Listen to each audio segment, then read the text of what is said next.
तो हेलो बच्चों, कैसे हो? लास्ट लेक्चर में कुछ थोड़ा सा लाइट की प्रॉब्लम हो गई थी, तो वो लेक्चर को मैं यहाँ पे पूरा कर रहा हूँ।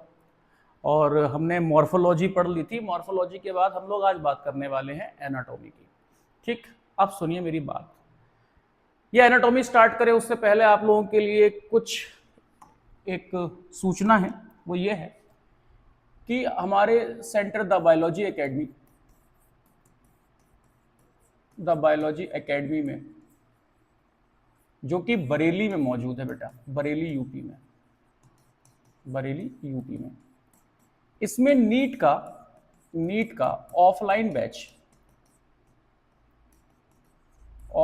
बैच जो है वो स्टार्ट होने वाला है 10 अप्रैल से। ये बैच नंबर 2 है।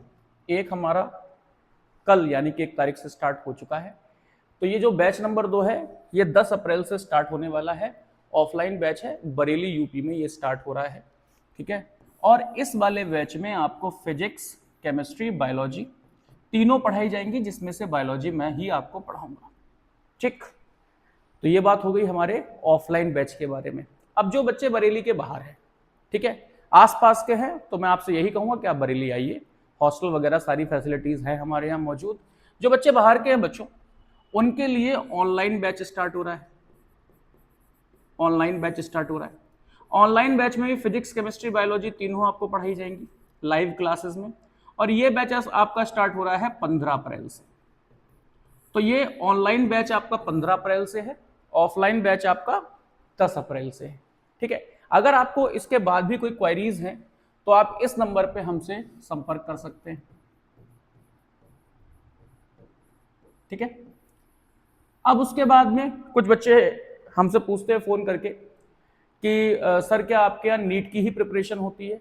तो बच्चों सेम इसी डेट में आईआईटी का बैच भी स्टार्ट हो रहा है। तो वो मैथ वाले, फिजिक्स वाले, केमिस्ट्री वाले टीचर्स उसको अनाउंस कर देते हैं, क्योंकि बायोलॉजी का है तो इसलिए मैं नीट का अनाउंस कर रहा हूँ। फिर यहाँ पे बच्चों साथ ही साथ नीट के अलावा भी हमारे 11th और 12th के बैचेस, जिनको हम कहते हैं फाउंडेशन बैचेस, तो वो फाउंडेशन बैचेस भी स्टार्ट हो रहे हैं सेम मोड पे, ऑफलाइन ऑनलाइन दोनों। जो ऑनलाइन बैच है वो स्टार्ट हो रहा है 15 अप्रैल से, सेम एज वेल नीट का ऑनलाइन बैच। तो 11-12 के लिए भी ऑनलाइन बैच कब से स्टार्ट है बताओ? 15 अप्रैल से है। और ऑफलाइन बैच 10 अप्रैल से स्टार्ट है 11-12 के बच्चों के लिए। याद रखिए, सीबीएसई और यूपी दोनों ही बोर्ड्स के अलग अलग क्लासेस लगते हैं। तो सीबीएसई बोर्ड्स और आईसीएसई बोर्ड्स भी पढ़ाते हैं, यानी कि इंग्लिश मीडियम भी पढ़ाते हैं, और हिंदी मीडियम यानी कि यूपी बोर्ड्स भी पढ़ाते हैं।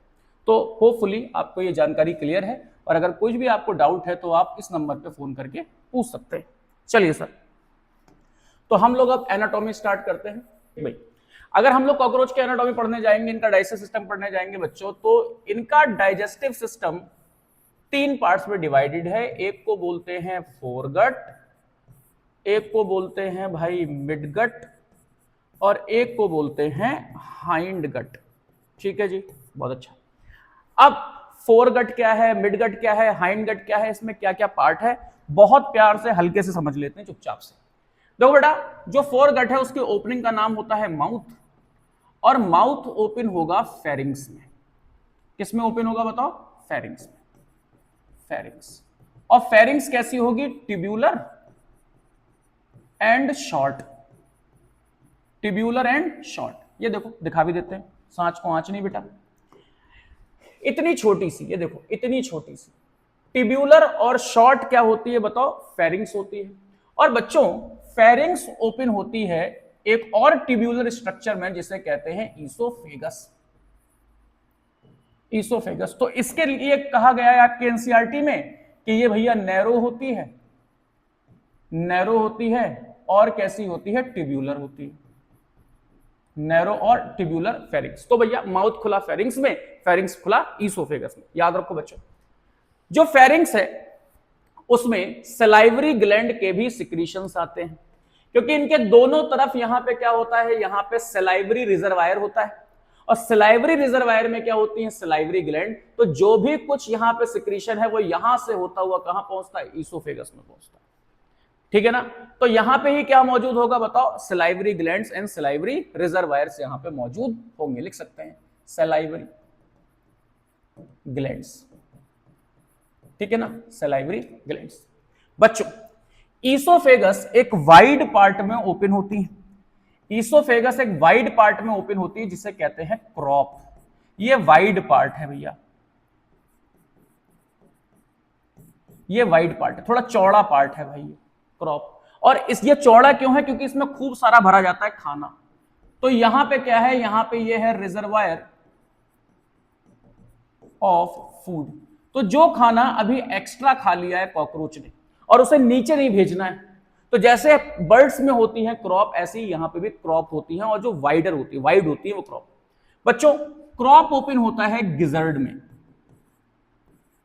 गिजर्ड में, और इससे किसका दूसरा नाम होता है प्रोवेंट्रिकुलस। क्या होता है बताओ?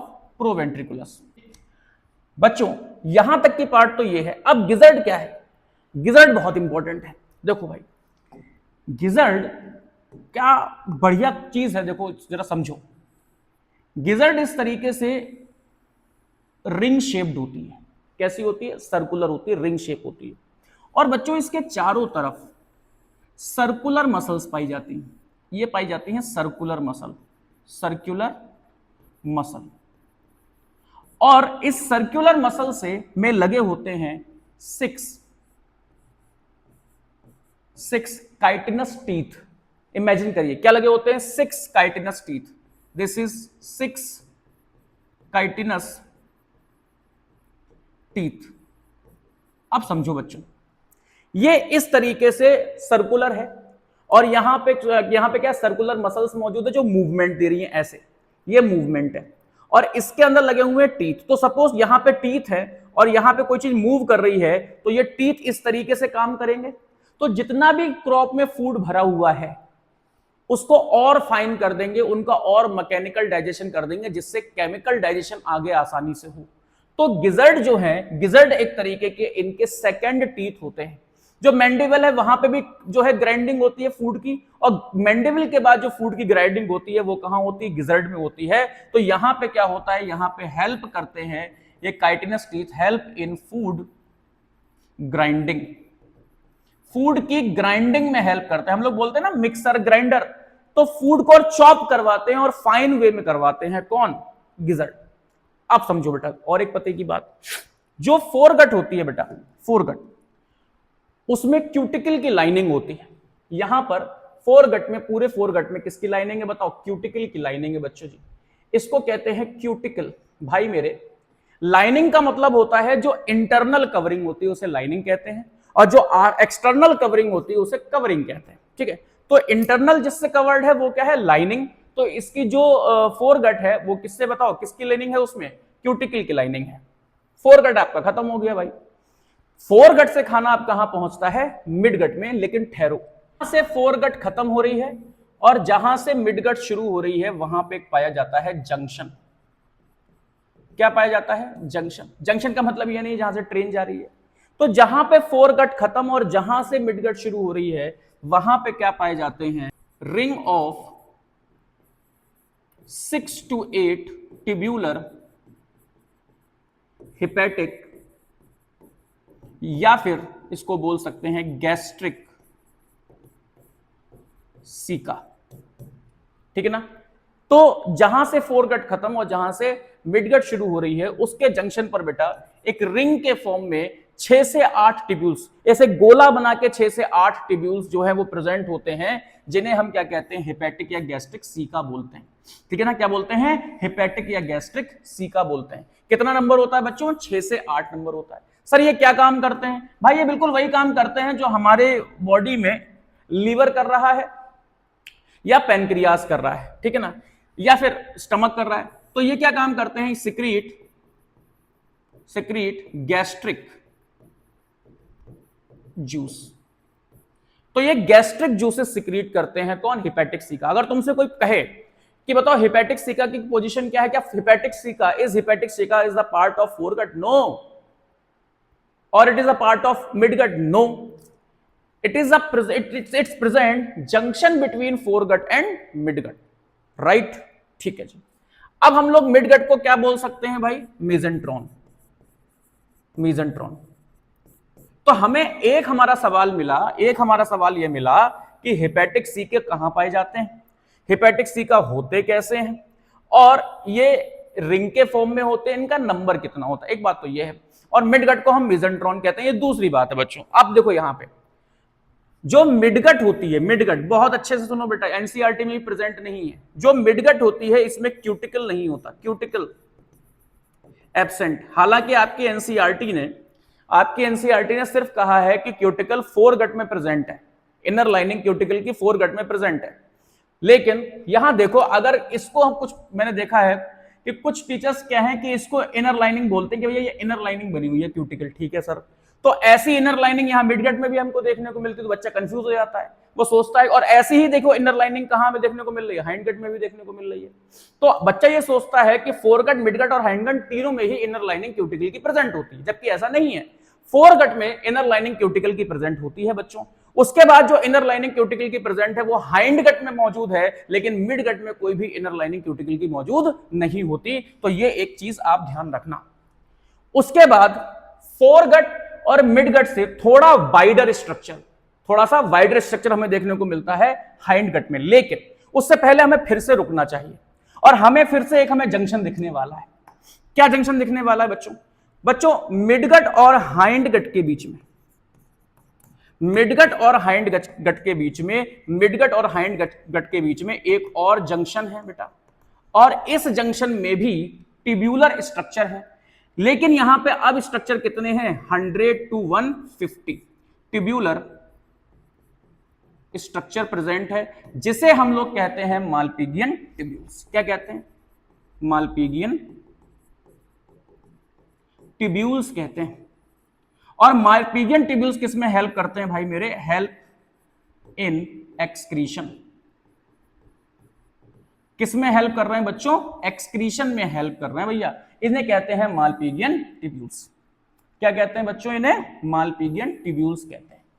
फिर बेटा हाइंड गट की, अभी हमने जंक्शन की बात करी, हमारे पास दो जंक्शन है बेटा, एक ये जंक्शन है, एक ये जंक्शन है। एक जंक्शन में थोड़े थोड़े ट्यूब्यूलर स्ट्रक्चर, एक जंक्शन में ज्यादा ज्यादा ट्यूब्यूलर स्ट्रक्चर।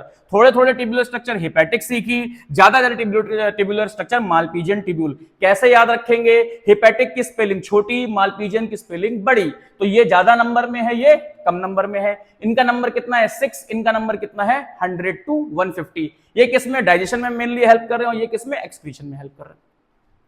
अच्छा जी, फिर क्या है हमारे पास? हाइंड गट है। हाइंड गट कैसी होती है? Wider than four and midgut.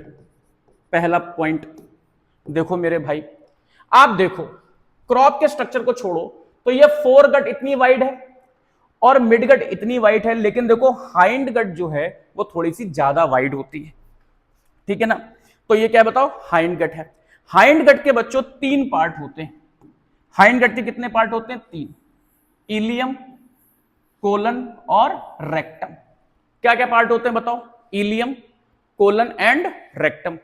और बच्चों इलियम वाला पार्ट वही काम कर रहा है जो अपने यहां करता है, एब्जॉर्प्शन का काम कर रहा है, ठीक है ना। और रेक्टम में जो है वो फीकल मैटर स्टोर रहता है थोड़े समय के लिए, और ये रेक्टम ओपन होगा कहां से बताओ? एनस से, और एनस से यहां पे वेस्ट मटेरियल बाहर निकल जाएगा। तो आपने क्या देखा यहां पे आपने देखा कि फोरगट, मिडगट, हाइंड गट में किस तरीके से डाइजेस्टिव सिस्टम की एनाटॉमी प्रेजेंट है यहां पे हमारे कॉकरोच की। आगे की बात करते हैं बच्चों। तो अब बच्चों हम लोग बात करते हैं सर्कुलेटरी सिस्टम ऑफ कॉकरोच की। तो सर्कुलेटरी सिस्टम की बात करें तो सबसे पहले हमको पढ़ना चाहिए इनका सर्कुलेटरी सिस्टम कैसा होता है? ओपन टाइप होता है। कैसा होता है भाई? ओपन टाइप होता है। इसका मतलब क्या है? इसका मतलब सीधा सीधा यह है कि जो ब्लड वेसल्स हैं नॉट वेल डेवलप। इनकी जो ब्लड वेसल्स हैं वो डेवलप नहीं होती हैं। अगर सर्कुलेटरी सिस्टम में ब्लड वेसल्स से अगर रन करता है तो उसको कहते हैं क्लोज सर्कुलेटरी सिस्टम। क्योंकि यहां पे ब्लड वेसल्स वेल डेवलप नहीं है, तो होता क्या है बच्चों कि हार्ट सीधे सीधे जो ब्लड होता है वो पूरी बॉडी में चैम्बर्स में, वो बॉडी के चैम्बर्स में छोड़ देता है। जैसे सपोज हमारी बॉडी के चैम्बर्स बने हुए हैं और हमने एक साथ उसमें पानी डाल दिया, तो सारे चैम्बर्स क्या हो गए भाई, पानी से फिल हो गए, और उनके अंदर जितने भी ऑर्गन्स हैं वो सब भी उस पानी को लेंगे, यानी कि ब्लड को लेंगे। तो इनमें जो ब्लड मूव होता है, ब्लड, और बच्चों यहां पे ब्लड को बोलते हैं हीमोलिम्फ। लिम्फ क्या बोलते हैं, हीमोलिम्फ, पोर इनटू चैम्बर्स, और इन चैम्बर्स को बच्चों बोलते हैं हीमोसील। हीमोसील क्या बोलते हैं, हीमोसील। तो जो हार्ट से ब्लड निकलता है वो सीधे सीधे चैम्बर में फिल हो जाता है, और उन्हीं चैम्बर्स में होते हैं क्या, इनके ऑर्गन्स और नर्वस सिस्टम, वहीं से वो ब्लड से ऑक्सीजन को ले लेते हैं। ठीक है, साथ ही साथ बच्चों इसके ब्लड को हम क्या बोलते हैं, हीमोलिम्फ बोलते हैं। क्यों, क्योंकि ये भाई लिम्फ की तरह कलरलेस होता है, ये कलरलेस होता है, कलरलेस। जैसे हम लोगों का ब्लड जो है वो रेड कलर का होता है ना, इनका ब्लड कैसा होता है भाई मेरे, कलरलेस होता है। और इनके पास ब्लड में दो चीजें पाई जाती हैं, एक तो इनके पास पाया जाता है कलरलेस प्लाज्मा, जैसे हमारे अंदर पाया जाता है, और हमारे अंदर होती हैं ब्लड सेल्स, इनके अंदर होती हैं हीमोसाइट्स। क्या पाई जाती हैं, हीमोसाइट्स पाई जाती है। बच्चों इनका जो हार्ट है, हार्ट वो डॉर्सली अरेंज होता है, डॉर्सल होता है, और उसमें क्या होता है, उसमें 13 चैम्बर होते हैं। फिर से सुनिए, कुछ बच्चों को ऐसा लगता है कि इनका जो हार्ट है वो 13 होते हैं, नहीं, जैसे हमारे हार्ट में 4 चैम्बर होते हैं बच्चों, इनके हार्ट में 13 चैम्बर्स होते हैं। और हार्ट कहां पे अरेंज होता है, डॉर्सल, और एक ट्यूब के फॉर्म में दिखता है। तो देखो ये पूरी हार्ट की ट्यूब है, और इसमें ये क्या है बताओ, चैम्बर्स ऑफ हार्ट, जो कि कितने हैं, 13 चैम्बर। और आगे की तरफ क्या है बताओ, एंटीरियर एरोटा। इनके जो चैम्बर्स होते हैं, हार्ट के जो चैम्बर्स होते हैं, ये फनल शेप होते हैं।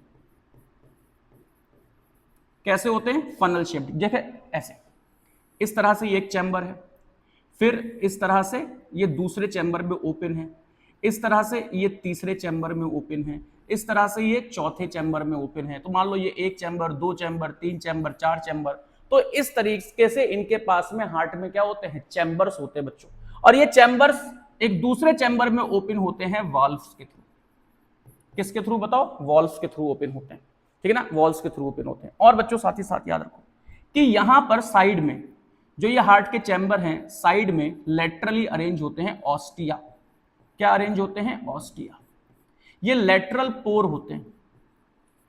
क्या करते हैं अभी पता चलेगा बेटा, ये लेटरल पोर होते हैं जिनको हम क्या बोलते हैं, ऑस्टिया बोलते हैं।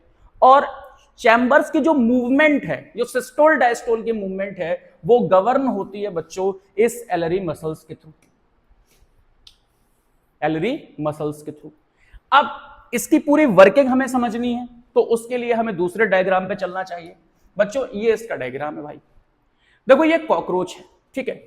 अगर ये कॉकरोच इस तरीके से अरेंज है बच्चों, तो ये इसका डॉर्सल साइड है और ये इसका वेंट्रल साइड है, ठीक है ना। ये डॉर्सल साइड है और ये वेंट्रल साइड है, और इस तरफ लेटरल साइड होगा, इस तरफ लेटरल साइड होगा, करेक्ट। अब देखो यहां से हार्ट से ब्लड निकला, यहां से ब्लड निकला भाई, मैं रेड पेन ले लेता हूं, यहां से ब्लड निकला, और ब्लड अब एक इस चैम्बर में गया और एक इस चैम्बर में गया। जो बीच में चैम्बर है, देखो चैम्बर कोई भी उसको क्या कहा जाएगा, हीमोसील। लेकिन बीच वाले चैम्बर का दूसरा नाम हो सकता है पेरीविसरल साइनस। पेरीविसरल साइनस इसलिए बोलते हैं क्योंकि इसमें विसरल ऑर्गन्स होते हैं। इसमें क्या होता है भाई, इसमें डाइजेस्टिव सिस्टम होता है, रेस्पिरेटरी सिस्टम का पार्ट होता है, इसमें एक्सक्रीटरी सिस्टम होता है। तो यहां पे विसरल ऑर्गन्स प्रेजेंट होते हैं, इसलिए कहते हैं इसे पेरीविसरल साइनस। जो वेंट्रल साइड है बेटा, वेंट्रल में इनकी नर्व कॉर्ड होती है, इसलिए इसे कहते हैं पेरीन्यूरल साइनस। क्या कहते हैं, पेरीन्यूरल साइनस। और ऊपर बच्चों ये है, ये क्या है, ये है हार्ट साइनस। बेटा इस डॉर्सल साइनस में क्या मौजूद होते हैं, हार्ट मौजूद होता है। और उस हार्ट के कितने चैम्बर होते हैं, 13 चैम्बर होते हैं बच्चों। और आप देख रहे होंगे कि हर चैम्बर्स में क्या है, वॉल्व्स हैं। तो एक वॉल्व्स के थ्रू एक चैम्बर से दूसरे चैम्बर में ब्लड आता है, और वॉल्व्स यहां पे क्या काम कर रहे हैं, ब्लड के बैकफ्लो को रोक रहे हैं। क्लियर। लेटरल साइड में इन चैम्बर्स के पोर होते हैं, जिन्हें हम क्या कहते हैं, ऑस्टिया कहते हैं। अब देखो मेरी बात ध्यान से सुनो, इनका जो सर्कुलेटरी सिस्टम है वो कहां कहां फैला है भाई, थोरेसिक पार्ट में और एब्डोमिनल पार्ट में। थोरेसिक पार्ट में और एब्डोमिनल पार्ट में, यानी कि 10 सेगमेंट एब्डोमिन के और 3 सेगमेंट थोरेसिक के मिलकर इनका सर्कुलेटरी सिस्टम संभाल ले। क्या संभाल ले बताओ? इनका सर्कुलेटरी सिस्टम संभाल ले। बच्चों ध्यान से देखो, यहां पर जो ब्लड है ये इस तरीके से मूव करता है आगे की तरफ, और आगे से ये एरोटा से एंटीरियर एरोटा से ब्लड निकलकर इन दोनों चैम्बर में जाता है। इन दोनों चैम्बर में ये ब्लड ऑक्सीजन प्रोवाइड करता है नर्वस सिस्टम को और विसरल ऑर्गन्स को, और जो डीऑक्सीजनेटेड ब्लड है वो वापस से इन चैम्बर्स के थ्रू और इन ऑस्टिया के थ्रू इन चैम्बर्स में भर जाता है। ऑस्टिया के थ्रू इन चैम्बर्स में भर जाता है, फिर से ये ब्लड आगे जाता है और फिर से वापस आ जाता है। तो इस तरीके से इनका पूरा सर्कुलेटरी सिस्टम चलता रहता है बच्चों। तो उम्मीद है यहां पे ये बातें आपको समझ में आई होंगी। अब हम लोग रेस्पिरेटरी सिस्टम को देख लें जरा। इसमें किसको हम लोग बोलते हैं? ट्रैकियल सिस्टम बोलते हैं। क्या बोलते हैं बताओ? ट्रैकियल सिस्टम बोलते हैं। क्यों बोलते हैं आइए देखते हैं। जैसे सपोज ये कॉकरोच है बच्चों, इस तरह से ये इसके थोरेक्स है और यहाँ पे एब्डोमेन है, यहाँ पे एब्डोमेन है और ये इनके कंपाउंड आइज हैं, एंटीने हैं। ठीक, तो ये वाला जो पार्ट है इनको हमने क्या बोला? थोरेक्स वाला रीजन। और ये वाला रीजन कौन सा है बताओ? Abdominal region. मैंने कहा था कि एब्डोमिनल रीजन में कितने सेगमेंट्स होते हैं? 10 सेगमेंट्स होते हैं, और इसमें कितने सेगमेंट होते हैं? 3 सेगमेंट्स होते हैं, ये आपको पता है। अब देखो बच्चों, मैं कह रहा हूं कि प्रो और मीजोथोरेक्स के बीच में 1 पेयर और मीजो और मेटाथोरेक्स के बीच में 1 पेयर। इस तरीके से यहां पर क्या पाए जाते हैं? यहां पे एक ट्यूब की ओपनिंग होती है जिसे कहते हैं स्पाइरिकल्स। क्या कहते हैं बताओ? स्पाइरिकल्स। तो कितने पेयर स्पाइरिकल्स पाए गए थोरेसिक रीजन में? तो थोरेसिक रीजन में बेटा, थोरेसिक रीजन में कितने पाए गए बताओ? 2 पेयर्स पाए गए। क्या पाए गए बेटा? 2 पेयर्स स्पाइरिकल्स। क्या पाएगा? स्पाइरिकल्स। और इसी तरीके से बच्चों एब्डोमिनल रीजन में कितने पेयर पाए गए? 8 पेयर स्पाइरिकल पाए गए। क्या पाए गए बताओ? 8 पेयर स्पाइरिकल्स पाए गए। ठीक है, और इन ओपनिंग को हम क्या कहते हैं? स्पाइरिकल्स कहते हैं। इन ओपनिंग को क्या कहते हैं? स्पाइरिकल्स कहते हैं। तो 8 पेयर स्पाइरिकल्स कहां पे? एब्डोमेन में। और 2 पेयर स्पाइरिकल कहां पे पाए जाते हैं बताओ? इनके थोरेसिक रीजन में। ठीक है भैया, जो ये स्पाइरिकल्स हैं ये अंदर की तरफ इस तरीके से एक ट्यूब बनाते हैं बच्चों, ऐसे इस तरीके से अंदर की तरफ एक ट्यूब बनाते हैं। ऐसे यहां पे ट्यूब बन रही है, देखो ऐसे। और ये ट्यूब आपस में आगे चलकर एक डक्ट में खुलती है। इस तरीके से पूरी एक डक्ट बन जाती है, ऐसे ऐसे। ठीक है ना? तो इनको हम लोग क्या कह सकते हैं? इनको बोल सकते हैं ट्रैकियल ट्यूब्स बोल सकते हैं। क्या बोल सकते हैं? ट्रैकियल ट्यूब्स बोल सकते हैं। और आगे चलकर ये ट्रैकियल ट्यूब्स फर्दर डिवाइड हो जाती है बेटा, आगे चलकर ये फर्दर डिवाइड हो जाती हैं ट्रैक्यूल्स में। तो आगे चलकर ये क्या बनाती हैं? ट्रैक्यूल्स। क्या बनाती हैं बताओ? ट्रैक्यूल्स। तो मैंने क्या कहा? मैंने आपसे कहा कि ये एक ओपनिंग है, इस ओपनिंग का नाम है स्पाइरिकल्स। ये स्पाइरिकल्स अंदर जाकर ओपन होते हैं किसमें? ट्रैकियल ट्यूब में या ट्रैकिया में। और ट्रैकिया डिवाइड हो जाती है आगे चलकर बच्चों, ट्रैकिया आगे चलकर डिवाइड हो जाती है किसमें? ट्रैक्यूल्स में या ट्रैक्यूलर कैपिलरीज में। अब बच्चों क्या होता है? ये जो ट्रैक्यूल्स हैं ये आगे चलकर पेनिट्रेट होती हैं सेल्स में। तो ये सेल्स में पेनिट्रेट हो जाती हैं। तो ट्रैक्यूल्स कहां पे चली जाती हैं बताओ? ये ट्रैक्यूल्स कहां पे ओपन हो जाएंगी? इनके चारों तरफ क्या होगी? मान लो ये है सेल्स। क्या है बताओ? सेल्स। एक बात तो ये है। एक बात बच्चों और समझने की कोशिश करो, जो ये स्पाइरिकल्स हैं ये कवर्ड होते हैं, ये कवर्ड होते हैं, कवर्ड बाई स्फिनिक्टर। क्या होते हैं इनमें? स्फिनिक्टर होते हैं। तो स्फिनिक्टर कौन होते हैं? जो ओपनिंग और क्लोजिंग करवाते हैं। तो जब कॉकरोच चलता है तो इसमें क्या होता है? ये ओपन और क्लोज होते हैं, जिससे जो एयर है वो अंदर की तरफ आती है। कहां से? स्पाइरिकल से ट्रैकिया में, ट्रैकियल ट्यूब में, और ट्रैकियल ट्यूब में ट्रैक्यूल से होते हुए हर एक सेल में पहुंच जाती है। सेल क्या काम करती है बच्चों? ऑक्सीजन को अंदर ले लेती है और जो CO2 होती है वो वापस से इसमें डाल देती है और CO2 बाहर वापस से इसमें निकल जाती है। तो ये होता है कॉकरोच का रेस्पिरेटरी सिस्टम। तो कॉकरोच के रेस्पिरेटरी सिस्टम में बेसिकली क्या हम लोग पढ़ते हैं ट्रैकियल सिस्टम। और ट्रैकियल सिस्टम में ओपनिंग जो होती है उसको कहते हैं स्पाइरिकल्स, उसके ऊपर जो कवरिंग होती है या उसके ऊपर क्या प्रेजेंट होते हैं, स्फिंक्टर्स प्रेजेंट होते हैं। वो ट्रैकियल ट्यूब कहां ओपन होती हैं बताओ, ट्रैक्यूल्स में, और ट्रैक्यूल्स पेनिट्रेट हो जाती हैं, ये ट्रैकियल कैपिलरीज पेनिट्रेट हो जाती हैं किसमें, सेल्स में। स्पाइरिकल्स कितने होते हैं, 2 पेयर होते हैं थोरेसिक चैम्बर में और 8 पेयर होते हैं एब्डोमिनल चैम्बर में। तो कुल मिला के कितने होते हैं, 10 पेयर स्पाइरिकल्स प्रेजेंट होते हैं। तो बच्चों अब हम लोग बात करते हैं इनके एक्सक्रीटरी सिस्टम की। बहुत आसान है, मतलब अगर देखा जाए तो डाइजेस्टिव सिस्टम थोड़ा सा पढ़ने वाला है और उसके बाद में नर्वस सिस्टम, और सबसे ज्यादा पढ़ने वाला है इसमें रिप्रोडक्टिव सिस्टम। ठीक, तो एक्सक्रीटरी सिस्टम भी 2 मिनट में खत्म हो जाएगा। देखो क्या होता है, जरा समझने की कोशिश करो बच्चों। जैसे मैंने आपको पढ़ाया था कि ये माउथ है, फिर ये फेरिंग्स है, फिर फेरिंग्स के बाद में ईसोफेगस है, ईसोफेगस के बाद में क्रॉप है, क्रॉप के बाद में यहां पे हमने क्या पढ़ी थी, गिजर्ड पढ़ी थी, और गिजर्ड के बाद में फोरगट और मिडगट के जंक्शन पे हमने पढ़े थे क्या, हमने पढ़े थे भाई हेपेटिक सीका। फिर हमारी हाइंड गट स्टार्ट हो गई थी और मिडगट स्टार्ट हो गई थी, और मिडगट और हाइंड गट के जंक्शन पे, मिडगट और हाइंड गट के जंक्शन पे हमने बहुत सारे पढ़े थे मालपीगियन ट्यूब्यूल्स। ये है भाई साहब मालपीगियन ट्यूब्यूल्स। ठीक, और ये पूरा सिस्टम पढ़ा हुआ था एक किसमें, हीमोसील में, और इस हीमोसील का नाम था पेरीविसरल साइनस। क्या था बताओ, पेरीविसरल साइनस। इसको हमने क्या बोला था, पेरीविसरल साइनस बोला था, अगर आपको याद हो तो पेरीविसरल साइनस बोला था। अच्छा, एक चैम्बर इसके ऊपर था, जैसे हमने पेरिकार्डियल साइनस बोला था, ठीक है ना, या हार्ट चैम्बर बोला था। अब क्या होता है बच्चों, जो इनका सारा एक्सक्रीटरी वेस्ट होता है, बहुत ध्यान से सुनो, जो इनका सारा एक्सक्रीटरी वेस्ट होता है, नाइट्रोजिनस वेस्ट, या हम कह सकते हैं एक्सक्रीटरी वेस्ट। कॉकरोच अपना सारा एक्सक्रीटरी वेस्ट चैम्बर्स में छोड़ देते हैं। किसमें छोड़ देते हैं, चैम्बर्स में छोड़ देते हैं, या यूं कह दे कि हीमोलिम्फ में छोड़ देते हैं। किसमें छोड़ देते हैं बताओ, हीमोलिम्फ में छोड़ देते हैं, ये हीमोलिम्फ में।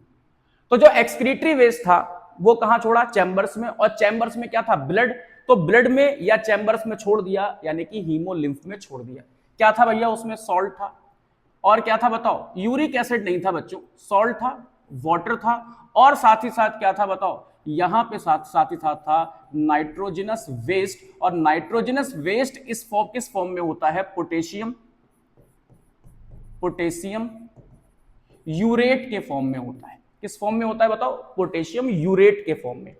तो जो नाइट्रोजनस वेस्ट था वो इन्होंने हीमोलिम्फ के थ्रू कहां भेज दिया बताओ, यहां भेज दिया पेरीविसरल साइनस में। और पेरीविसरल साइनस में जो नाइट्रोजनस वेस्ट था वो किस फॉर्म में पहुंचा, वो पेरीविसरल साइनस में नाइट्रोजनस वेस्ट पहुंचा पोटेशियम यूरेट के फॉर्म में।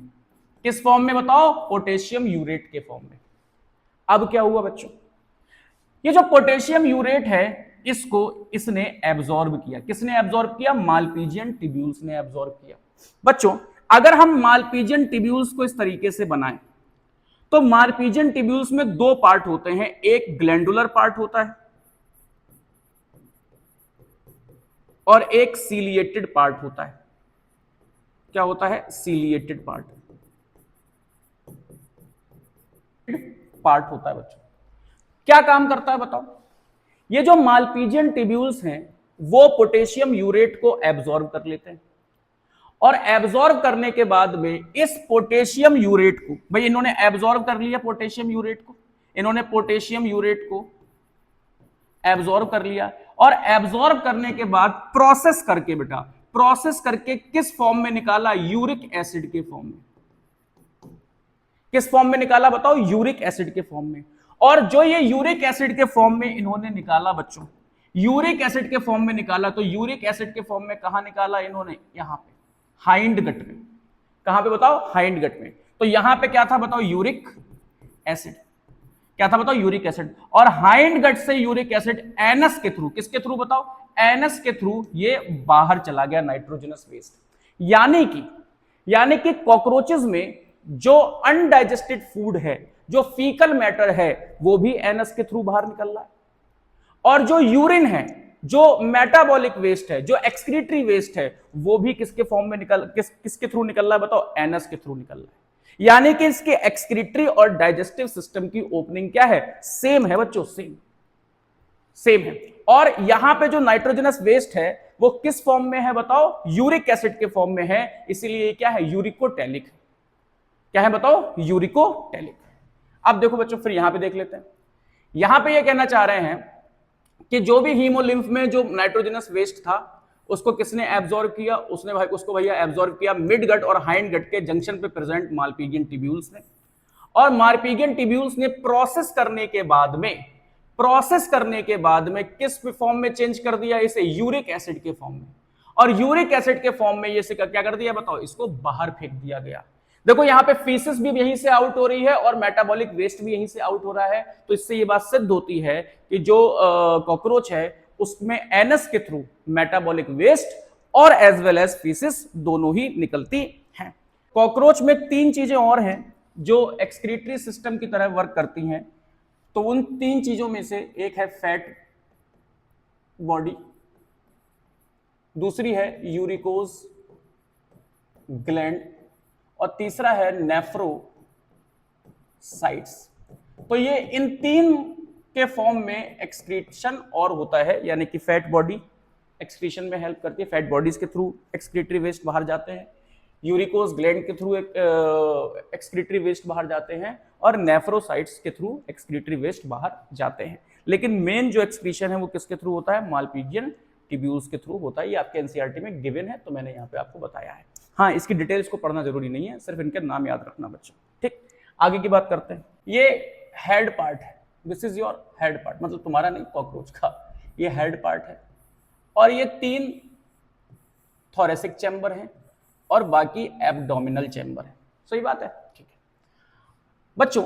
हेड पार्ट में बहुत ध्यान से सुनना, यहां पर 1 पेयर गैंग्लिया इस तरह से पाए जाते हैं। इन्हें कहते हैं सुप्रा ईसोफेजियल गैंग्लिया। क्या कहते हैं बताओ? सुप्रा ईसोफेजियल गैंग्लिया। बेटा गैंग्लिया का मतलब होता है group of nerve, supra oesophageal ganglia. और इसके नीचे मौजूद होते हैं सब ईसोफेजियल गैंग्लिया, सब ईसोफेजियल गैंग्लिया ना, सब ईसोफेजियल गैंग्लिया। ठीक, अब सुप्रा ईसोफेजियल गैंग्लिया और सब ईसोफेजियल गैंग्लिया को मिलाने वाला, इस तरीके से मिलाने वाला होता है circum oesophageal, circum oesophageal commission.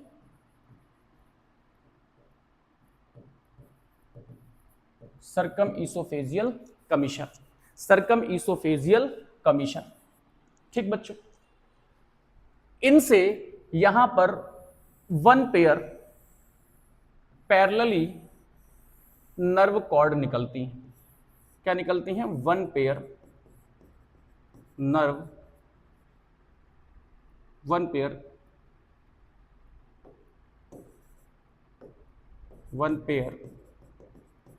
Nerve cord निकलती हैं बच्चों।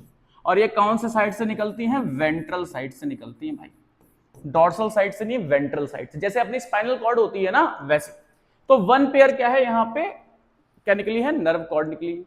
और बच्चों इन नर्व कॉर्ड के ऊपर यहां पर एक यहां पर गैंग्लिया प्रेजेंट होता है, यानी कि कौन से थोरेक्स में बताओ? प्रोथोरेक्स में, एक मीजोथोरेक्स में और एक मेटाथोरेक्स में। ये भी क्या है बताओ? गैंग्लिया है, जिसको हमने क्या बोला? प्रोथोरेसिक गैंग्लिया, मीजोथोरेसिक गैंग्लिया और मेटाथोरेसिक गैंग्लिया। तो बच्चों प्रो मीजो मेटाथोरेसिक गैंग्लिया यानी कि थोरेक्स रीजन में कितने गैंग्लिया होते हैं? 3 गैंग्लिया होते हैं। 3 पेयर नहीं होते हैं बच्चों, 3 होते हैं, ठीक है, 3 गैंग्लिया होते हैं। फिर क्या है बताओ? फिर मैं आपसे कह रहा हूं कि 6 गैंग्लिया एब्डोमिनल रीजन में होते हैं। कितने? यहां पे मैं पेन चेंज कर दे रहा हूं। 6, 1 3 4 5 6। तो यहां पे 6 गैंग्लिया कहां पे होते हैं बताओ? एब्डोमिनल रीजन में।